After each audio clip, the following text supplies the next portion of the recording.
तत्वार्थ रामायण में काक, बशुंडी जी और गरुड़ जी। श्री जी महाराज देवी पार्वती जी को ये राम कथा सुना रहे थे।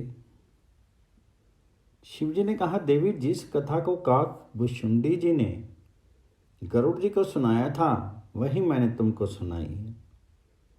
इस कथा को सुनकर के गरुड़ जी का मोह नष्ट हुआ था, परंतु राम कथा सुनते सुनते माता पार्वती जी की तृप्ति नहीं होती थी। उनकी अब और अधिक सुनने की इच्छा हुई। माता जी ने प्रश्न किया, महाराज काक बशुंडी को ये राम कथा किसने सुनाई थी? गरुड़ जी को मोह किस प्रकार हुआ? गरुड़ जी तो परमात्मा के वाहन है।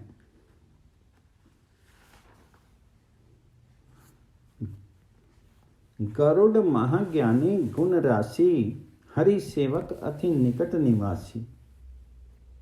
तेहि कहीं हेतु काग सन जाई, सुनी कथा मुनि निकर बिहाई।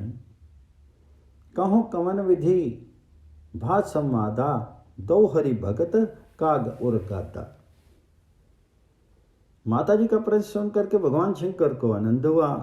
शिव जी ने पार्वती माँ से काक बशुंडी जी की कथा कहना आरंभ किया। काक बशुंडी जी की महिमा का कौन वर्णन कर सकता है? हिमालय के पास नीलाचल नाम का पर्वत है, जहाँ काक बशुंडी जी विराजते थे। उनका आश्रम इतना दिव्य था कि वहाँ कलयुग का प्रवेश नहीं था। नील पर्वत के 4 शिखर थे, प्रत्येक शिखर पर एक एक वृक्ष था। एक शिखर पर वट, दूसरे पर पीपल, तीसरे पर पाकड़ और चौथे शिखर पर आम का वृक्ष था। पीपल के वृक्ष तले बैठ करके काक बशुंडी जी 3 घंटे राम जी का ध्यान करते। उसके उपरांत आम के पत्ते तले बैठ करके 3 घंटे श्री सीताराम जी की मानस सेवा करते। मानसी सेवा में विशेष ध्यान रखना चाहिए कि मन कोई लौकिक विचार नहीं करे। मन की धारणा निरंतर भगवान जी के चरणों में रहनी चाहिए। बशुंडी जी मानसी सेवा में ठाकुर जी का श्रृंगार करते, माला अर्पण करते, सहस्त्र नाम का पाठ करते हुए तुलसी जी अर्पण करते। प्रथम 3 घंटा ध्यान, तदुपरांत 3 घंटे मानसी सेवा। इसके उपरांत 3 घंटे पाकड़ के वृक्ष के नीचे श्री राम नाम का जप करते। उसके पश्चात 3 घंटे वट वृक्ष के नीचे बैठ करके राम कथा कहते थे। अनेक प्रकार के पक्षी कथा श्रवण करने को आते। काक बशुंडी जी संपूर्ण दिन भक्ति में लीन रहते। कथा, कीर्तन, ध्यान, जप और सेवा में ही रहते थे। माया का प्रवेश इनके आश्रम में नहीं था। भक्ति में आनंद ना आवे तो भक्ति छोड़नी नहीं चाहिए। भक्ति में आनंद ना आवे तो ये जीव भक्ति छोड़ करके विषय आनंद भोगने जाता। भक्ति में जल्दी आनंद नहीं आता, परंतु एक बार यदि आनंद आ जाता है तो वह स्थिर हो जाता है। विषय आनंद जल्दी मिलता है, परंतु उसका विनाश भी शीघ्र ही होता है। काक बशुंडी जी 4 वृक्षों की छाया में चारों युग का धर्म आचरण करते थे। सतयुग का धर्म ध्यान, त्रेता युग का धर्म यजन पूजा, द्वापर युग का धर्म सेवा और कलयुग का धर्म हरि कीर्तन। काक बशुंडी जी ध्यान करते, पूजा करते, सेवा करते, जप यज्ञ करते और कथा कीर्तन करते थे। यज्ञ से मंत्र शुद्धि, द्रव्य शुद्धि, देश शुद्धि, आसन शुद्धि और देह शुद्धि होती है। प्रत्येक यज्ञ में कुछ ना कुछ भूल हो ही जाती है, उस कारण से प्रायश्चित करना पड़ता है। जप यज्ञ में प्रायश्चित नहीं होता। राम नाम का जप ये महान यज्ञ है। काक बशुंडी जी नीलाचल पर्वत पर विराजते थे। दक्ष प्रजापति के यज्ञ में सती जी ने शेर भस्म कर दिया था। उस समय भ्रमण करते करते शंकर भगवान जी हंस के स्वरूप में काकभुशुंडी जी के आश्रम गए थे और वहां राम कथा श्रवण की थी। गिरजा कहूँ सो सब इतिहासा, मैं जेहि समय ज्ञाऊँ खग पासा, अब सो कथा सुनू जेहि जेहेतु, गेहूं काग पही खग कुल केतु। एक बार गरुड़ जी को मोह हो गया। ये प्रसंग पूर्व में आ चुका है। लंका युद्ध में इंद्रजीत ने श्री राम लक्ष्मण को नागपाश में बांध दिया था। नारद जी के कहने से गरुड़ जी ने संग्राम भूमि में जाकर के श्री राम लक्ष्मण को नागपाश से छुड़ाया था। उस समय गरुड़ जी को शंका होगी कि राम जी कैसे परमात्मा हैं, ये यदि परमात्मा होते तो बंधन में कैसे आ जाते। सगुण साकार परमात्मा की लीला देख करके देवताओं को भी मोह हो जाता है। गरुड़ जी को ऐसा लगा कि राम जी परमात्मा नहीं है, इनको तो मेरी आवश्यकता पड़ी। मनुष्यों को आकर्षित करने के लिए ही परमात्मा मनुष्य जैसी लीला करते हैं। राम जी की लीला ये राम जी का अनुग्रह है। परंतु पूर्व काल में सती जी को जैसा मोह हुआ था वैसा ही मोह गरुड़ जी को भी हो गया। गरुड़ जी नारद जी के पास गए और शंका रखी कि राम जी परमात्मा नहीं है, ऐसा प्रतीत होता है। नारद जी ये सुन करके हंसने लगे। सगुण परमात्मा की अटपटी लीलाओं का विचार जीव अपनी अल्प बुद्धि से करता है। अपने बुद्धि दोष का आरोप वह परमात्मा पर करने लगता है। नारद जी ने गरुड़ जी से कहा, तुम ब्रह्मा जी से पूछो। गरुड़ जी ब्रह्मा जी के पास गए और पूछा। ब्रह्मा जी हंसने लगे कि आज गरुड़ की बुद्धि बिगड़ गई है। ब्रह्मा जी ने कहा, राम जी का स्वरूप तो भगवान शंकर भली प्रकार से जानते हैं, तुम शंकर जी के पास जाओ। फिर गरुड़ महाराज कैलाश पर गए। शिव जी को प्रणाम करके अपनी शंका पूछी। शिव जी महाराज ने विचार किया कि इनको अभिमान जन्य मोह हो गया। गरुड़ जी पक्षी हैं और काकभुशुंडी भी पक्षी हैं। पक्षी की भाषा पक्षी ही समझ सकता है। होई ही कीने कभु अभिमाना, सो खोवे चा कृपा निधाना, कछु तेहि ना पुनि में नहीं राखा, समझे खग खग ही के भाषा। प्रभु माया बलवंत भवानी, जाहि न मोह कवन अस ज्ञानी। इस कारण से शिवजी महाराज ने गरुड़ जी से कहा, नीलाचल पर्वत पर काकभुशुंडी जी महाराज राम कथा कहते हैं, तुम वहां जाओ, तुम्हारा संदेह दूर होगा। गरुड़ महाराज काकभुशुंडी महाराज के आश्रम में आए। आश्रम में जैसे ही प्रवेश किया कि हृदय द्रवित हो गया। गरुड़ जी के अंतर में विश्वास हो गया कि राम जी परमात्मा हैं। मेरी बुद्धि बिगड़ गई थी। काकभुशुंडी महाराज के आश्रम में प्रवेश करते ही अज्ञान दूर हो गया। आश्रम ऐसा ही दिव्य था। गरुड़ जी को राम जी के प्रति प्रेम जग गया। गरुड़ जी के हृदय में विवेक उदित हो गया। अरे जो राम के नाम का जप करता है उसके हृदय के अज्ञान का नाश हो जाता है, और फिर राम जी में अज्ञान किस प्रकार हो सकता है। गरुड़ जी पक्षियों के राजा हैं। सब ने गरुड़ जी का सम्मान किया। काकभुशुंडी जी ने पूछा, आपकी क्या सेवा करूं? तो गरुड़ जी ने हाथ जोड़ करके कहा, तुम्हारे आश्रम में प्रवेश करते ही मेरा मोह दूर हो गया। राम जी में प्रेम जग गया। मुझे अब कुछ पूछना बाकी नहीं है। अब राम कथा श्रवण करनी है। ऐसी कथा कहो कि राम प्रेम बढ़े। कथा मनोरंजन के लिए नहीं है, कथा हंसने के लिए नहीं है। जो मनुष्य बहुत हंसता है उसका मन बिगड़ता है। जो बहुत हंसता है उसकी रोने की तैयारी हो जाती है। हास्य रस को तुच्छ माना गया है। संसार के विषयों में अरुचि आए और प्रभु में प्रेम जगे तो ही कथा सुनना सार्थक है। कथा सुनने के उपरांत तुमको परमात्मा के चरणों में जाने की इच्छा हो, पाप छोड़ने की इच्छा हो, स्वभाव सुधरे तो मानना कि तुमने कथा सुनी। कथा सुनने के पश्चात नया जन्म होता है। गरुड़ जी ने कहा, मुझे रामायण की कथा सुननी है। काकभुशुंडी जी ने राम कथा श्रवण कराई। तुलसीदास महाराज ने समाप्ति में फिर से संक्षेप में समस्त कथा श्रवण कराई।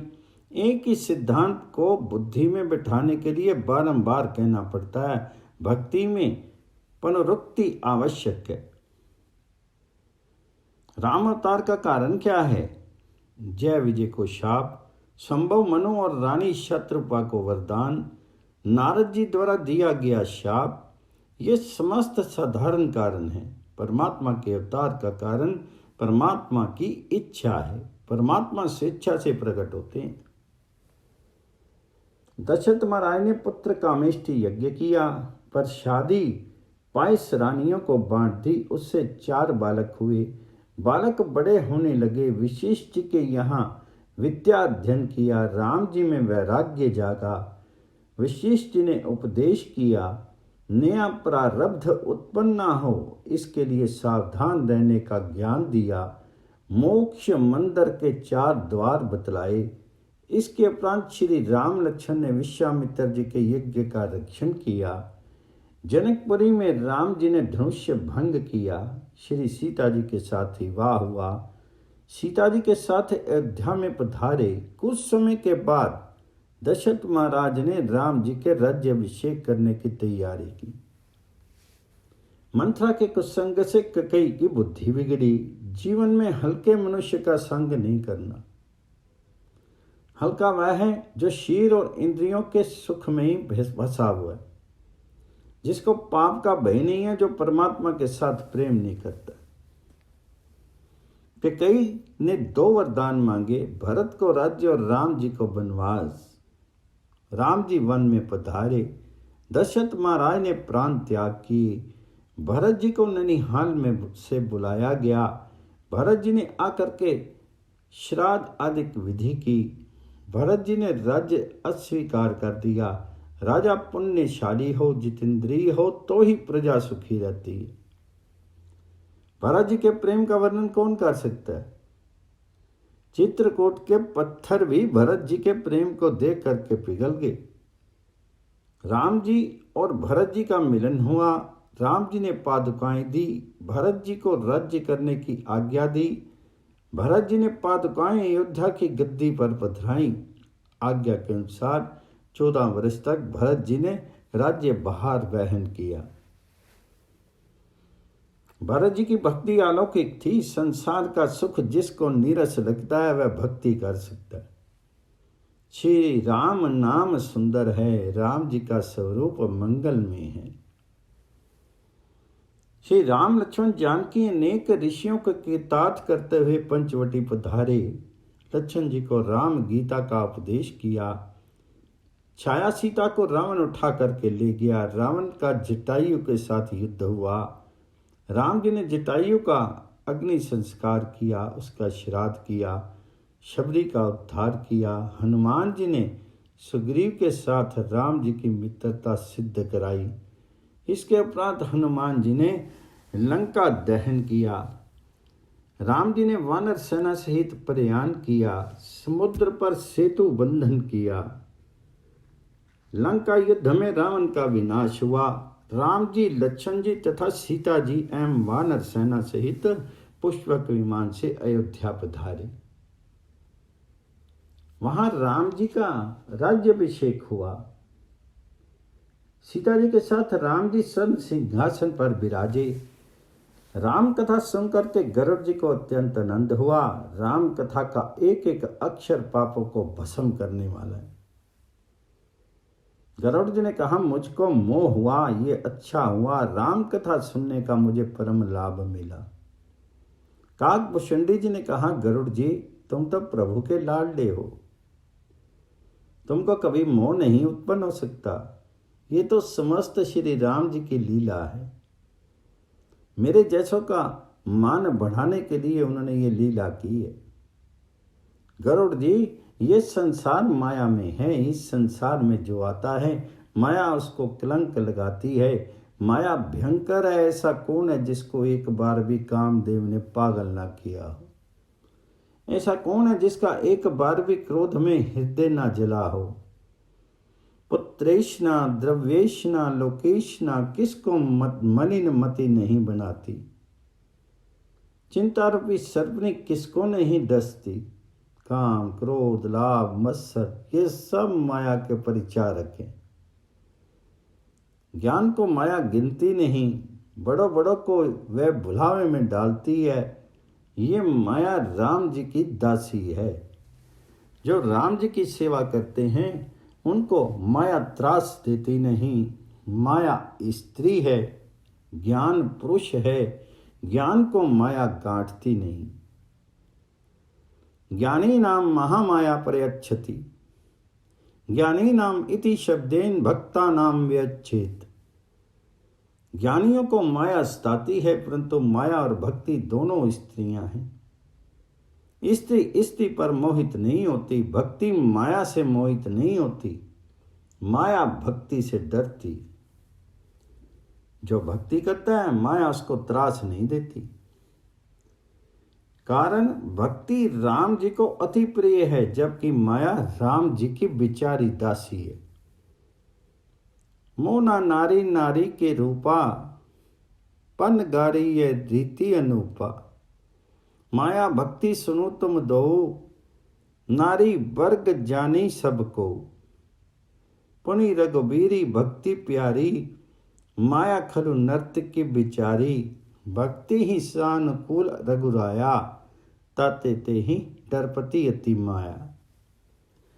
माया भक्त को कष्ट देती नहीं, ज्ञानी को सताती है। गरुड़ जी, तुमको ही मोह हुआ, तुमको ही मोह हुआ हो ऐसा नहीं है। एक बार माया ने मुझे भी त्रसित किया था। मुझे अपने अनेक जन्मों की कथा याद है।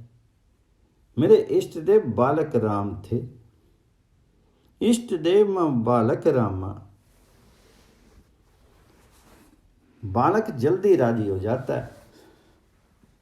उसको तनिक सा देने पर ही वह प्रसन्न हो जाता है। मैं पूजा तो सीता राम जी की करता हूँ, परंतु मुझे तो बालक स्वरूप ही बहुत अच्छा लगता है। इसकी बाल लीला मुझे बहुत सुहाती है। रामलला छम छम करके नाचते हैं। 4 वर्ष का सुंदर स्वरूप है। माँ ने पीला छगला पहनाया हुआ है। मुझे इस स्वरूप के साथ खेलना बहुत अच्छा लगता है। प्रभु ने एक बार मेरे साथ लीला की थी। रामनवमी के दिन मैं अयोध्या जाता हूँ। आंगन में राम जी को जूठन पड़ी हुई मिले, उसे मैं खाता हूँ। राम जी को वंदन करने उनके पास जाता हूँ तो राम जी दूर भागने लगते हैं। मैं दूर जाने लगता हूँ तो राम जी रोने लगते हैं और मुझे मालपुआ दिखाने लगते हैं। मेरे साथ राम जी इसी प्रकार की लीला करते रहते हैं। मैं राम जी के साथ ही खेलता। मेरे ऊपर राम जी की अत्यंत कृपा थी, परंतु किसी को भी इसका पता नहीं लगता था। महाराजा दशरथ अथवा कौशल्या माता, किसी को भी इसका भेद पता नहीं था। मैं नित्यपति राम जी के साथ इस प्रकार खेलता। एक दिन मुझे शंका हुई कि ये राम बालक हैं अथवा परमात्मा। मैं आकाश में उड़ के जाता हूँ तो राम रोने क्यों लगते हैं। मुझे शंका हुई कि राम जी परमात्मा नहीं है। उसी समय मैं आकाश में उड़ा तो राम जी ने मुझे पकड़ने की अपने हाथ लंबे किए। मैं आकाश में उड़ता ब्रह्मलोक तक गया। मेरे पीछे पीछे राम जी की भुजाएं आती रही। मैं जहाँ जाता था वहीं राम जी की भुजाएं मेरे पीछे आ रही थी। राम जी की भुजाएं और मुझ में 2 अंगुल का अंतर था। ये जीव निर्माण अथवा निर्मोह बनता है, तभी प्रभु के हाथों में आ पाता है। राम जी के अलौकिक ऐश्वर्य का मुझे ज्ञान हुआ। राम जी की उंगलियां अत्यंत कोमल थी, हाथ में कंकन धारण किए हुए थे। इस दृश्य से मैं बहुत घबराने लगा और ब्रह्मलोक तक गया हुआ वहां से सीधा अयोध्या में राम जी के आंगन में आकर के नीचे गिरा। राम जी मुझे देख करके हंसने लगे। मुझे ऐसा अनुभव हुआ कि मैं राम जी के पेट में चला गया हूं। ब्रह्मलोक, कैलाश, मेरा नीलाचल पर्वत, सभी स्थानों को मैंने राम जी के पेट में देखा। 2 घड़ी में ही समस्त ब्रह्मांडों के दर्शन मुझे राम जी के पेट में हो गए। इस सब को देख करके मुझे अत्यंत आश्चर्य हुआ। सभी लोक भिन्न भिन्न दिखाई पड़े, परंतु सब में मुझे बालक राम एक ही दिखाई दी। मैं थक गया, घबराया। उसी समय प्रभु ने स्मित हास्य किया और मैं राम जी के मुख में से बाहर आ गया।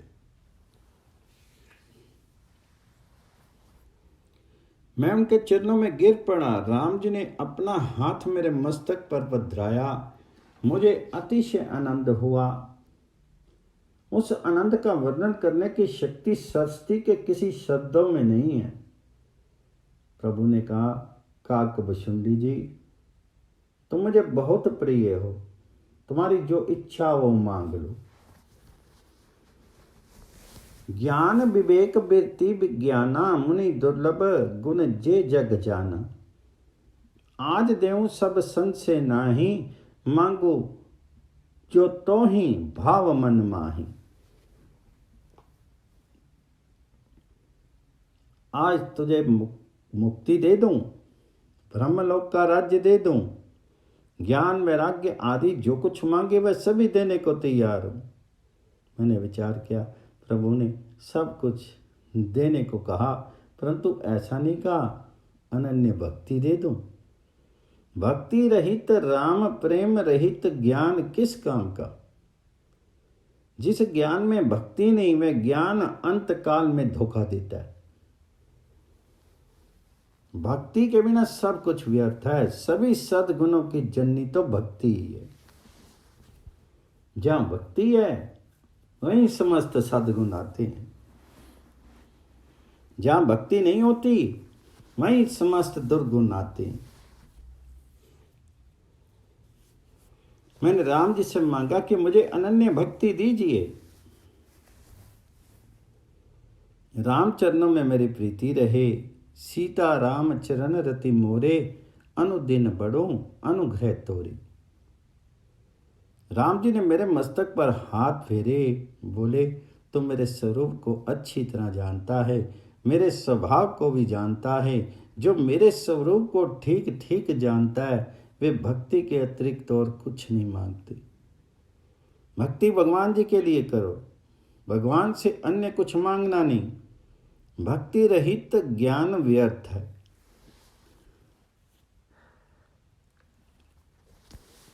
ऐसा मुझे विश्वास हो गया, इसलिए मैंने केवल भक्ति ही मांगी। राम जी ने कहा, तो जहां भी रहेगा वहां मेरी माया नहीं आएगी, तो निरंतर मेरी भक्ति करेगा। तत्पश्चात मैं नीलाचल पर्वत पर चला गया। कौवा तो अतिहीन पक्षी है, परंतु मेरे राम जी ने मुझ पर कृपा करके मुझे अपनाया। मुझे जो आनंद मिला वह किसी राजा का तो क्या, देवता को भी नहीं मिल सकता। गरुड़ जी प्रभु जी की लीला ही ऐसी है जिसको देख करके देवता भी भूल में पड़ जाते हैं। गरुड़ जी को आनंद हुआ, नेत्र सजल हो गए।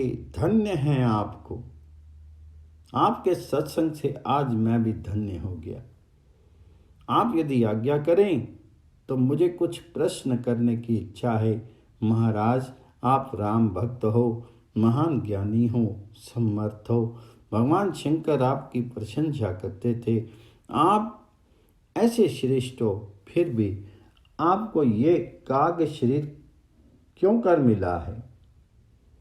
इसे देखा क्यों आप नहीं छोड़ देते हैं? कल्प में सृष्टि का विनाश होता है, फिर भी आप अपना ये शरीर छोड़ते नहीं। इसका कारण क्या है?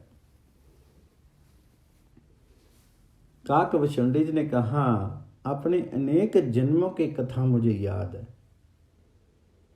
कौवा का शरीर भले ही नीच गन्ना में हो, परंतु मुझे इस शरीर में राम भक्ति मिली है, इसलिए मुझे ये शरीर छोड़ना अच्छा नहीं लगता। जप तप मख सम दम बरत दाना, वृत्ति विवेक जोग विज्ञाना। सब कर फल रघुपति पद प्रेमा, तेहि बिन कोठ न पाऊं क्षेमा। सोई पावन सोई सुभग शरीरा, सो तनु पाई भजी रघुबीरा। राम भक्ति एहि तन और जामी, ताते मोहि परम पे सामी। तजु न तन निज इच्छा मरना, तनु बिनु वेद भजन नहीं बरना। चाहे जैसा शीर हो वह भक्ति युक्त होने से ही शोभित होता है, सत्कर्म से ही शोभित होता है। मेरे राम जी अत्यंत प्रेमालु हैं, अत्यंत उदार हैं। मुझे कौवे का शीर मिला, उसका भी एक कारण है। हजारों वर्ष पहले कलयुग में मेरा जन्म अयोध्या में एक शूद्र के घर हुआ था। अयोध्या की महिमा मैं उस समय जानता नहीं था। मैं भगवान शंकर की भक्ति करता था, परंतु बुद्धि बिगड़ गई। उस कारण अन्य देवताओं की निंदा करता था, विष्णु भगवान जी के लिए खोटे वचन बोलता था। अन्य भक्ति का अर्थ है इष्ट देव का ध्यान करते हुए देह की सुधि भुला दी जाए। अन्य देवताओं के नाम मानने से अनन्य भक्ति नहीं हो सकती। काकभुशुंडी जी का जन्म उस कल्प के कलयुग में अयोध्या में हुआ था। तुलसीदास महाराज ने कलयुग का वर्णन किया है। कलयुग में लोगों का जीवन अर्थ और काम में ही पूरा हो जाता है। जीव इससे आगे बढ़ता ही नहीं है। धर्म और मोक्ष गौण हो गए हैं, भक्ति गौण हो गई है। ब्राह्मण धर्म भूले हुए हैं, सन्यासी गृहस्थों का सा जीवन बिताते हैं। कलयुग के ज्ञानी पुरुष स्वेच्छाचारी होते हैं, बातें अभेद की करते हैं, परंतु आंखों में भेदभाव भरा हुआ है। कलयुग के भोगी भी योगी होने लगते हैं, भोगी कभी योगी हो सकते नहीं। कलयुग में सभी ब्रह्म ज्ञान की बातें करते हैं और पैसे के लिए झगड़ा करते हैं। मन के विकार गए नहीं, परंतु बात ब्रह्म ज्ञान की करते हैं। सभी पुरुष स्त्रियों के अधीन रहने लगते हैं। कलयुग के ब्रह्मचारी भी विलासी हो गए हैं। स्त्रियां बहुत कामी और झूठ बोलने वाली हो गई हैं। लोग माता पिता की सेवा करते नहीं। भयंकर कलयुग आया, अयोध्या में अकाल पड़ गया। काकभुशुंडी जी ने कहा,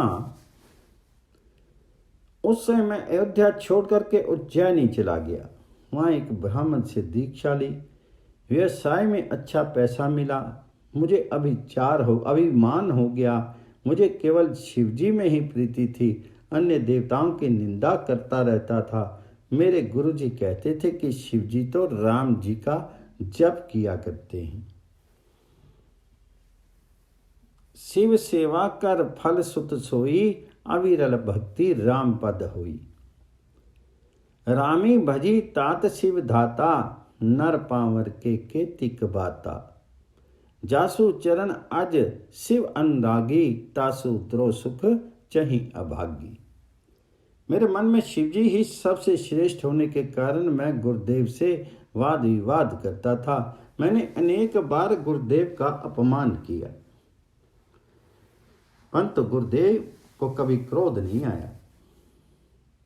तत्पश्चात तो मेरा अभिमान इतना बढ़ गया कि मैं गुरुदेव से ईर्ष्या करने लगा। एक बार मैं शिव मंदिर में बैठा था, पंचाक्षर शिव मंत्र का जप कर रहा था। उसी समय गुरुदेव मंदिर में पूजा करने आए। अभिमान के कारण मैं उठा नहीं, बैठा ही रहा। गुरुदेव को प्रणाम भी नहीं किया। मैंने गुरुदेव जी का अपमान कर दिया। गुरु जी को बुरा नहीं लगा, परंतु शिव जी को वह सहन नहीं हुआ। आकाशवाणी हुई, तू अजगर की तरह बैठा रहा। तूने धर्म की मर्यादा को भंग किया है, तू अजगर हो जा। शिव जी ने शाप दिया तो मैं बहुत घबराने लगा। उस समय गुरुदेव ने शंकर जी की स्तुति की।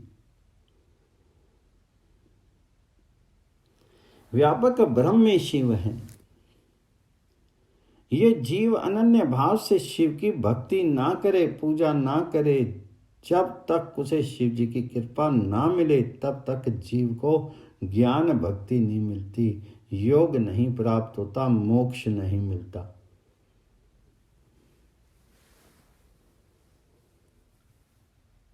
शिव कृपा से जीव कामनाओं पर विजय प्राप्त कर सकता है।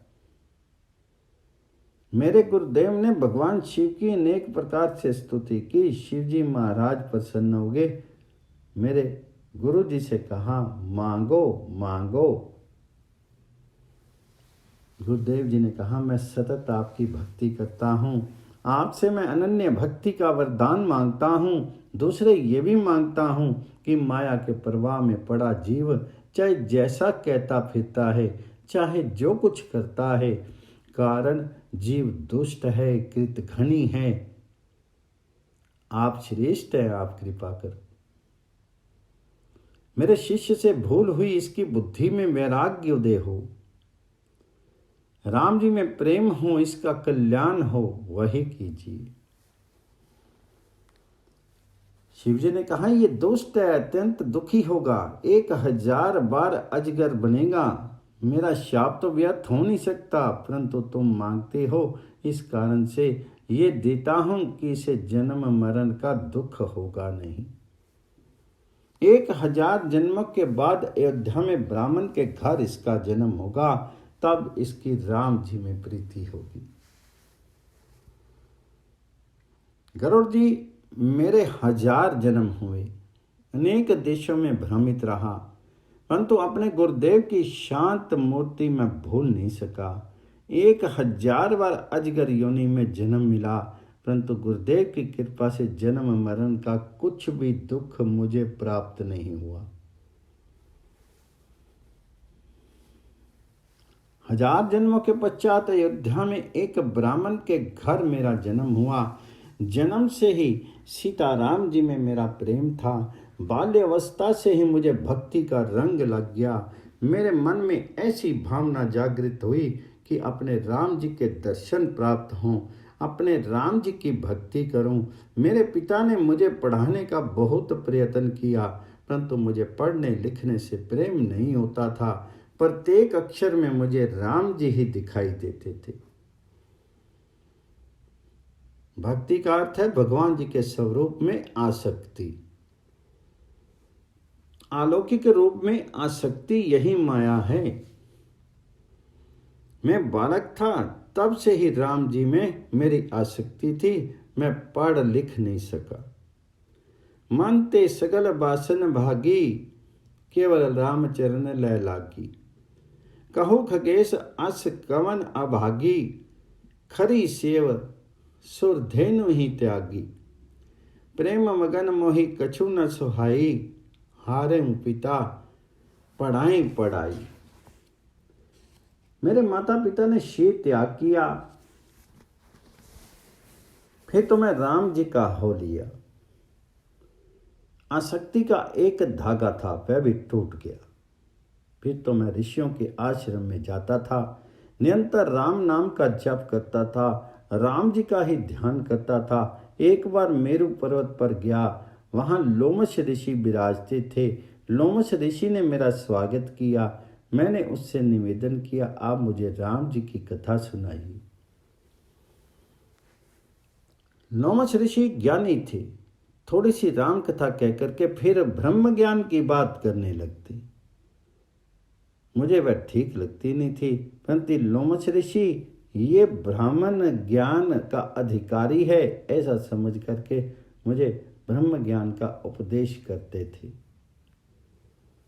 मैंने कहा, मुझे निरंजन निराकार की बातें सुननी नहीं, मुझसे मेरे राम जी की कथा कही।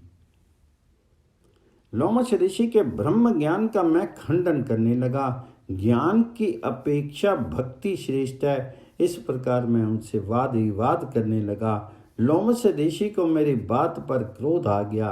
मैंने कहा, क्रोध तो द्वैत में उत्पन्न होता है, अद्वैत में क्रोध किस प्रकार हो सकता है?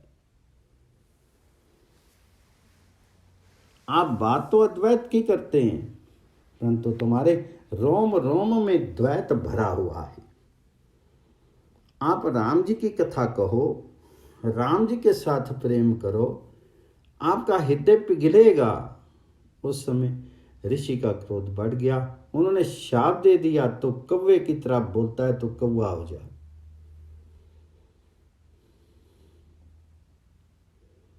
इस कारण से मैं कौवा बना। हम तो शाप दिए जाने पर भी मुझे लोमश ऋषि के प्रति कुभाव जागृत नहीं हुआ।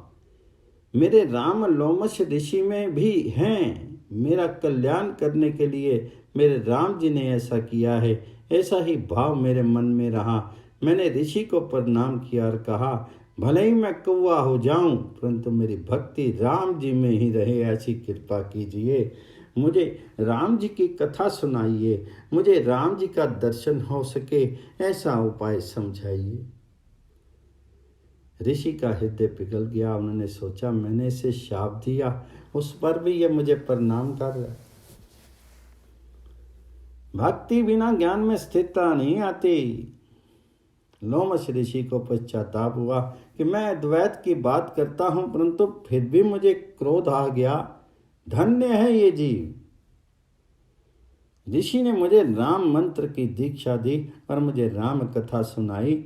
लोमश ऋषि ने कहा, शिव जी की कृपा से ये रामायण मैंने तुम्हें सुनाई है। शिव सदगुरु हैं, सबके आचार्य सदाशिव हैं। जो कथा जिस प्रकार शिव जी ने लोमश ऋषि को सुनाई थी, वही कथा उन्होंने मुझे सुनाई। गरुड़ जी ने प्रश्न किया, कितने ही लोग ज्ञान को श्रेष्ठ मानते हैं, कितने ही भक्ति को श्रेष्ठ मानते हैं। तरति शोकम आत्मवित्त। ज्ञान में और भक्ति में क्या भेद है, वह मुझे बताइए। कहीं संत मुनि वेद पुराना, नहीं कुछ दुर्लभ ज्ञान समाना। सोई मुनि तुम सन कहीं गुसाई, नहीं आदरे हूँ भक्ति की नाई। ज्ञानी भक्ति ही अंतर कीता, सकल कहूँ प्रभु कृपा निकीता। तब काकभुशुंडी जी ने गरुड़ जी से कहा, परमात्मा के साथ जो अत्यंत प्रेम करता है उसे ही ज्ञान प्राप्त होता है। जिसको प्रभु के स्वरूप का ज्ञान है, वही भगवान के साथ प्रेम करता है। ज्ञान का फल भक्ति है। भक्ति की अंतिम अवस्था ज्ञान है। ज्ञान और भक्ति तत्व से एक ही है, फिर भी थोड़ा सा भेद है। ये जीव चैतन्य है, माया जड़ है। जड़ चैतन्य दोनों में ग्रंथि पड़ गई है। जड़ चैतन्य को बांध सकता नहीं। ये गांठ है तो मिथ्या, परंतु मिथ्या गांठ भी अत्यंत दुख देने वाली। सतत भक्ति की जाए तो भी ये गांठ खुलती है। ईश्वर अंश जीव अविनाशी, चेतन अमल सहज सुख राशि। सो माया बस भई गुसाई, बंध्यो की मटकट की नाई। जीव ईश्वर का अंश है, आत्मा आनंद रूप है। सुख दुख मन को होते हैं। मन की कोई स्वतंत्र सत्ता नहीं है, वे आत्मा की सत्ता लेकर के काम करता है। आत्मा तो साक्षी रूप है, फिर भी माया के कारण, अज्ञान के कारण आत्मा सुख दुख का आरोप स्वयं में करता है। जी तो परमात्मा का अंश है, शुद्ध है, चैतन्य है। जो राजा का पुत्र है उसे कौन बांध सकता है? ये जीव परमात्मा का पुत्र है, इसका किसी ने बंधन नहीं किया। बंधन में सत्यता भी नहीं, झूठ है। माया झूठी है। झूठी माया जीव को किस प्रकार बांध सकती है?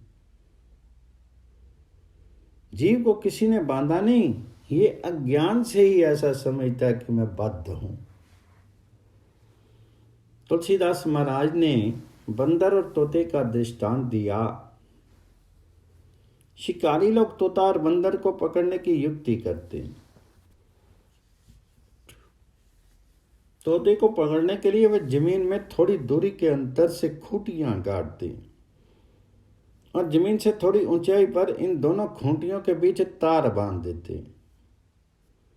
तार में बांस की पोली नरसल डाल देते हैं जिससे वह घूमती रहे। फिर उसके आगे अनाज के दाने बिखेर देते हैं। तोता में दाना खाने के लिए आता है।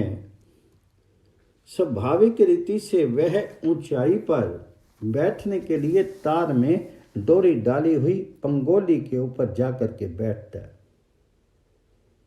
उसी समय पंगोली उसके भार से तुरंत घूम जाती है और तोता उलट जाता है। तोता स्वयं के पंजे से पंगोली को पकड़े रखता है। पकड़ उसकी स्वयं की है, परंतु वह छोड़ सकता नहीं और अंत में शिकारी उसको पकड़ लेता है।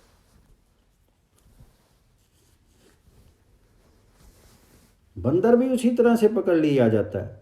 शिकारी संकरे मुंह वाली हांडी जमीन में गाड़ देता है। हांडी में थोड़े से चने पटक देता है और स्वयं दूर जाकर के खड़ा हो जाता है। वानर को झाड़ी में चने देख करके आनंद होता है। वह जल्दी में चना लेने के लिए दोनों हाथ हांडी में डालता है और चनों की मुट्ठी भर लेता है। मुट्ठी में चना होने के कारण मुट्ठी फूल जाती है। इसी कारण से वह हाथ बाहर निकाल नहीं सकता। वानर को भ्रम हो जाता है कि हांडी में भूत है,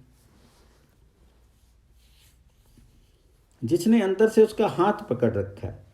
वास्तव में वानर को पकड़ा किसी ने भी नहीं। वानर को चना अत्यंत प्रिय है, इसलिए मुट्ठी में से चना छोड़ देने की इच्छा उसमें होती ही नहीं। चना मुट्ठी से छोड़ दे तो तुरंत उसके हाथ बाहर निकल आए और वानर का बंधन छूट जाए।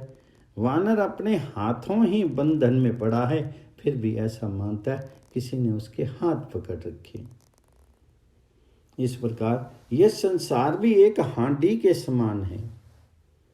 माया ने विषय रूपी चने उसमें भरे हुए हैं। अहंता और ममता रूपी चने उसमें भरे हैं। मन वानर के समान है। मन ने विषयों को पकड़ रखा है। मनुष्य ये विषय रूपी चने छोड़ता नहीं, इस कारण से वह बंधन में पड़ जाता है। मनुष्य का बंधन वानर के समान है। मनुष्य को बाधा किसने है? वासनाओं के अधीन होने से स्वयं ही अपने को बांध लेता है। जीव का जो बंधन है वह अज्ञान के कारण ही है। जीव प्रभु की शरण में चला जाए तो मुक्त हो जाए, परंतु वह विषयों को छोड़ता नहीं।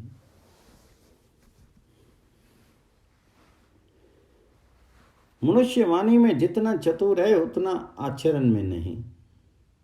इस जीव को संसार मीठा ही लगता है। संसार सुख से इसके मन में घृणा आती ही नहीं। काल धक्का मारे उससे पहले ही समझ करके संसार को छोड़ दे तो क्या बुराई है। जीव मुक्त है, ईश्वर का अंश है, आनंद रूप है। इसे किसी ने बांधा नहीं। ये स्वयं ही विषयों को छोड़ सकता नहीं। आज्ञा के कारण स्वयं ने ही स्वयं को बांध लिया है। चैतन्य जीव जड़ माया की गांठ में फंसा हुआ है। वासना के वश में हुआ जीव जैसे जैसे सुख भोगता है वैसे वैसे ये गांठ अधिक मजबूत होती जाती है। इस गांठ को छुड़ाने के लिए ज्ञानी पुरुष ज्ञान रूपी दीपक प्रकट करते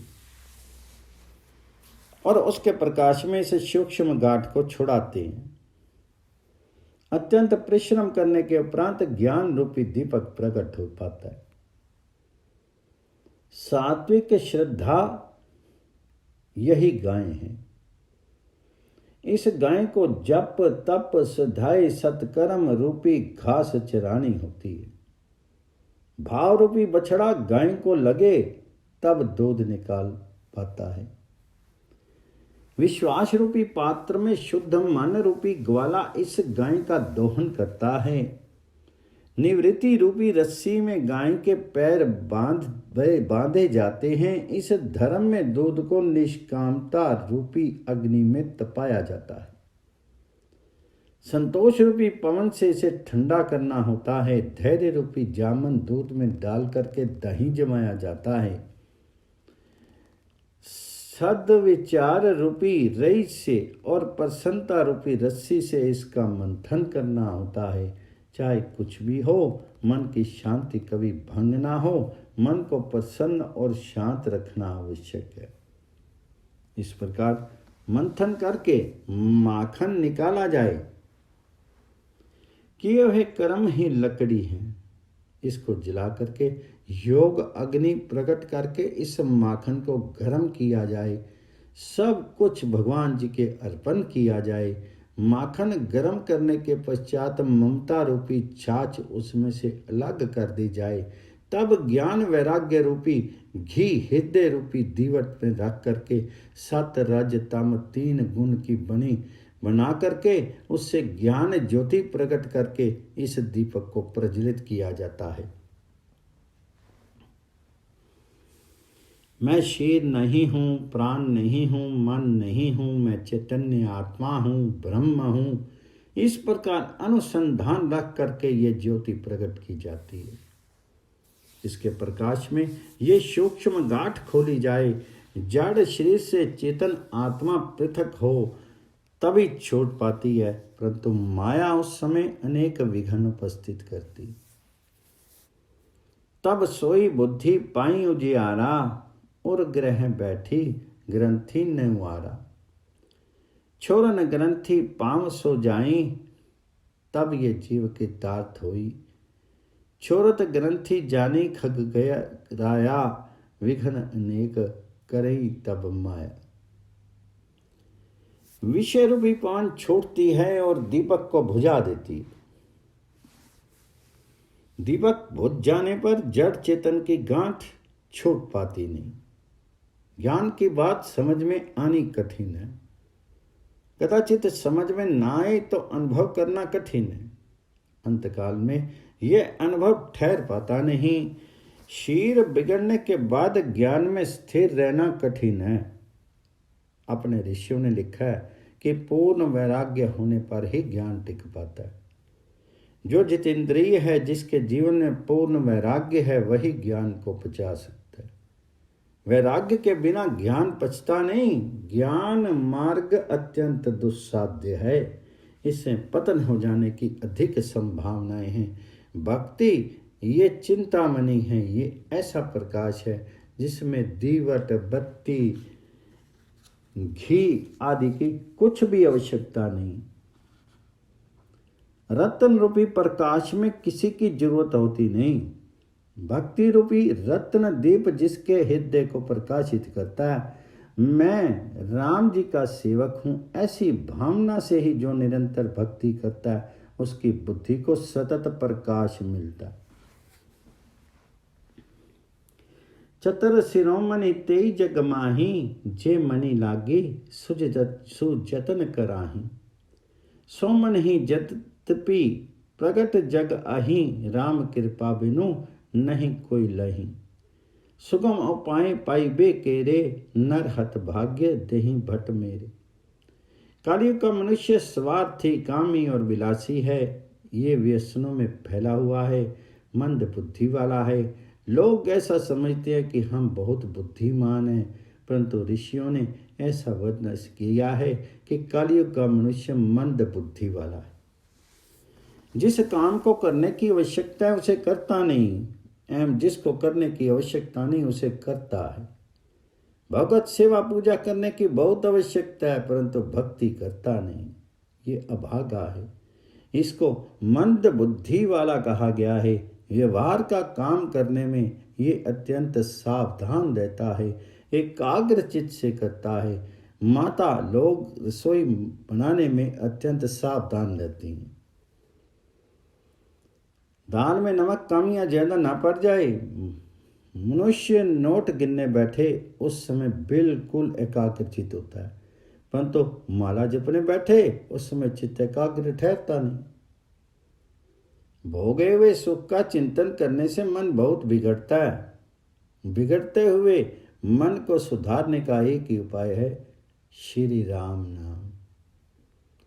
श्री राम नाम के साथ प्रेम करो। जगत श्री राम के अधीन है, श्री राम भी राम नाम के अधीन है। जहाँ भक्ति है वहाँ ज्ञान का स्फुरन होता है। भक्ति रहित ज्ञान मार्ग निराधार है, पतन होते देर नहीं लगती। काकभुशुंडी जी गरुड़ जिसे कहते हैं, इसलिए मैं मानता हूं कि ज्ञान की अपेक्षा भक्ति श्रेष्ठ है। राम कृपा के बिना किसी का अभ्यंतर शांत होता नहीं है। राम जी के साथ अतिशय प्रेम ना करो तब तक मन शुद्ध होता नहीं है। जड़ चेतन की गांठ छूटती नहीं है। गरुड़ जी को अत्यंत आनंद हुआ। गरुड़ जी ने कुछ अन्य प्रश्न पूछने की इच्छा प्रकट की। काकभुशुंडी जी ने सहर्ष अनुमति दी। गरुड़ जी ने पूछा, इस संसार में बड़ से बड़ा लाभ कौन सा है? काकभुशुंडी जी ने कहा, सच्चे संतों का सत्संग। नहीं दरिद्र सम दुख जग माही, संत मिलन सम सुख जग नाही। पर उपकार बचन मन काया, संत सहज स्वभाव खगराया। गरुड़ जी ने पूछा, सबसे बड़ी हानि कौन सी है? तो काकभुशुंडी जी ने उत्तर दिया, कुसंग। गरुड़ जी ने पुनः प्रश्न किया, बड़े से बड़ा तप कौन सा है? तो काकभुशुंडी जी ने कहा, मन में कामनाओं का प्रवेश ना हो, मन उसका त्याग कर दे, वह महान तपस्वी है। गरुड़ ने पूछा, वीर किसे कहते हैं? तो काकभुशुंडी जी, अंदर के शत्रुओं को जो मारे वही वीर है। फिर गरुड़ जी ने पूछा, नरक किसे कहते हैं? तो काकभुशुंडी जी ने कहा, तमोगुण जागे, छल कपट करने की इच्छा हो तो उसे ही नरक कहते हैं। फिर गरुड़ जी कहते हैं कि स्वर्ग किसे कहते हैं? तो काकभुशुंडी जी कहते हैं, सब में सद्भाव जागे और सतत परमात्मा का स्मरण रहे तो वह स्वर्ग है। गरुड़ जी कहते हैं, जीव और ईश्वर में क्या भेद है? तो काकभुशुंडी कहते हैं, जो माया के अधीन है वह जीव तथा माया जिसके अधीन है वह ईश्वर है। माया बस्य जीव अभिमानी, ईश बस्य माया गुण खानी। पर बस जीव स बस भगवंता, जीव अनेक एक श्रीकंता। मुधा भेद यद्यपि कृत माया, बिनु हरि जाई न कोटि उपाया। जीव अनेक हैं, ईश्वर एक है। जीव परतंत्र है, ईश्वर स्वतंत्र है।